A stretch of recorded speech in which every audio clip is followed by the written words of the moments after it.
Honorable assistance, bonjour.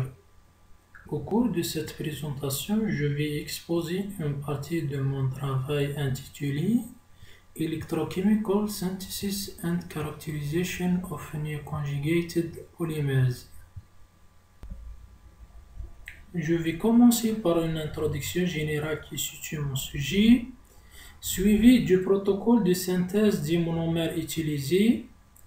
Ensuite, je donnerai une description de leur comportement électrochimique et de leur polymérisation. Je présenterai le comportement électrochimique et les propriétés physico-chimiques du polymère obtenu. Et je terminerai par une brève conclusion qui souligne les objectifs atteints au cours de nos travaux. Lorsque la propriété de conduction du polyacétylène dopé par l'iode a été découverte en 1977 par Shirakawa et al., aboutissant à un prix Nobel, une nouvelle voie vers la recherche du nouveau polymère conducteur a été ouverte, et c'est là que se situe notre sujet. Parmi les applications principales des polymères conducteurs figurent les dispositifs optoélectroniques tels que les diodes électroluminescentes, les cellules photovoltaïques et les transistors à effet de champ. On rappelle que les polymères conjugués sont des macromolécules formées par alternance de simples et de doubles liaisons, citant comme exemple la polyaniline, le polythiophène, le polypyrrole et le polyfluorène auxquels nous nous intéressons. Donc, notre objectif est de préparer des polymères dérivés du polyfluorène susceptibles d'être utilisés dans les diodes électroluminescentes. Dans ce but, deux monomères dont le noyau central est le fluorène 9D substitué, liés en position 2 et 7 à deux fragments cyanovinylènes, ont été synthétisés. Les fragments latéraux sont entre autres le thiophène et les dots. La synthèse de ces composés est réalisée en 4 étapes, en commençant par la déalkylation de fluorène en position 9, suivie par la chlorométhylation en position 2 et 7. Le composé 2 ainsi obtenu subit une cyanation en utilisant la caséine en présence de DMF pour offrir le composé 3. La dernière étape pour obtenir les monomères consiste en la condensation de l'aldéhyde correspondant avec le composé 3 dans un milieu étalonnique en présence de terbutoxyde de potassium. L'électropolymérisation peut être définie comme un procédé électrochimique de fabrication d'un film de polymère sur un substrat qui est l'électrode de travail à partir d'une solution contenant le monomère, le solvant et un électrolyte support. Pour la réaliser, deux méthodes électrochimiques sont généralement utilisées: la voltammétrie cyclique et la chronoampérométrie. La voltammétrie cyclique consiste à faire varier le potentiel entre deux valeurs et enregistrer la réponse du courant résultant, permet de réaliser des microélectrolyses sur l'électrode de travail de façon à ne pas trop modifier la concentration du réactif.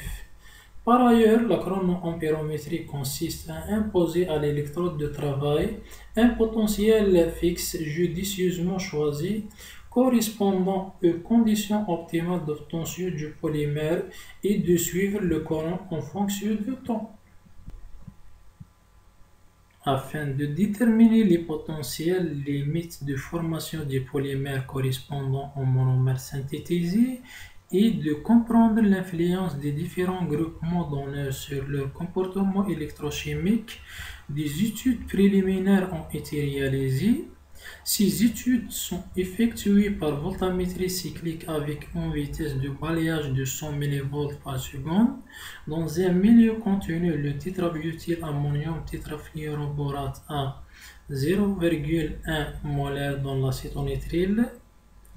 Les deux monomères présentent un pic d'oxydation irréversible enregistré à 1,48 volts pour le FPT et à 1,23 volts pour le FPE. Dans les mêmes conditions de travail, le 9,9-diméthylfluorène montre un pic d'oxydation avec un potentiel de 1,88 volts. La différence de potentiel enregistrée entre le 9,9-diméthylfluorène et les deux monomères est due à la présence du groupement donneur d'électrons dans la structure de ces monomères. Cependant, on note que le FPE, qui est le plus facile à oxyder, ce comportement s'explique par l'augmentation de caractères donneurs dans le groupement édote. Les voltammogrammes suivants présentent les balayages récurrents réalisés avec les deux monomères. 25 cycles successifs ont été enregistrés.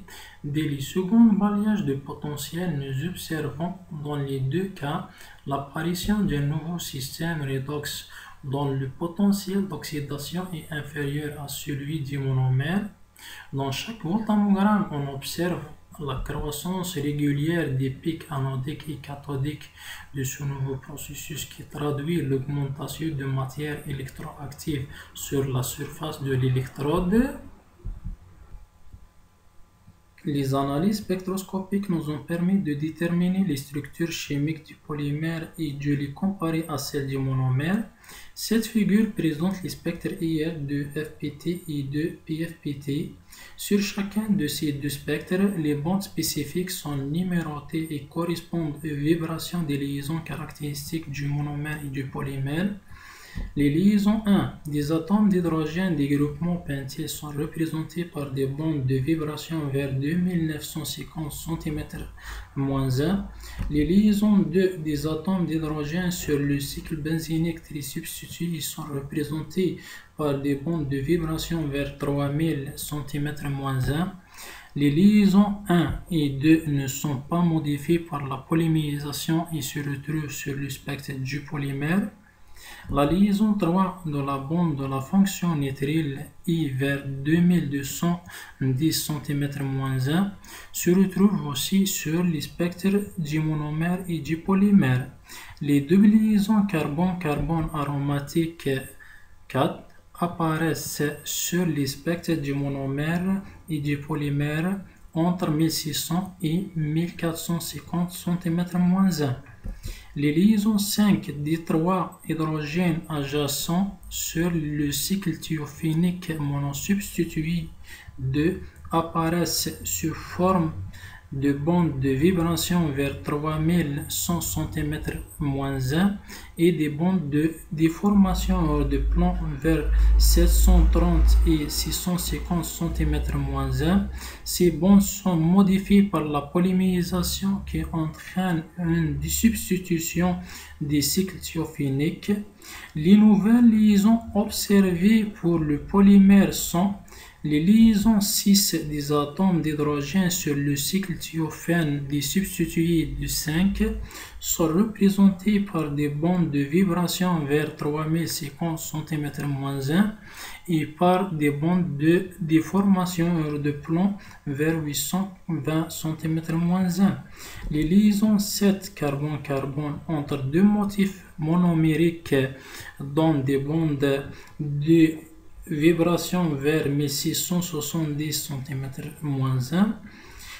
La liaison 8 de la bande de l'anion BF4- insérée dans le polymère est vers 1070 cm-1. Pour l'autre polymère, on note la présence d'une nouvelle bande correspondant aux vibrations des liaisons carbone-carbone entre deux motifs monomériques et des anions BF4-. Les spectres d'absorption UV visibles des monomères et des polymères ont été enregistrés dans le DMSO avec une concentration de 10-5 molaires.